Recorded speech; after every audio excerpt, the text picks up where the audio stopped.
Pernah dengar kerajaan Pajajaran?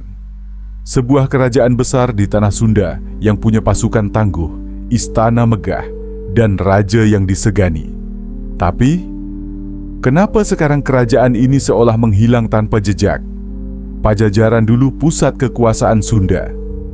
Raja-raja mereka terkenal bijaksana, pasukan mereka ditakuti, dan mereka menguasai jalur perdagangan. Tapi pada suatu titik, kerajaan ini lenyap.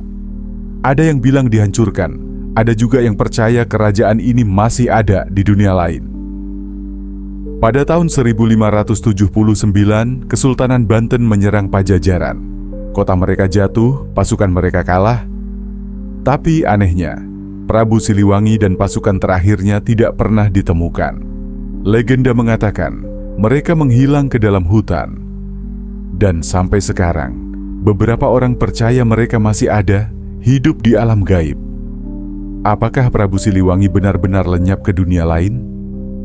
Atau ini hanya cara orang-orang menyembunyikan sejarahnya? Sampai sekarang, kerajaan Pajajaran tetap menjadi salah satu misteri terbesar di Nusantara.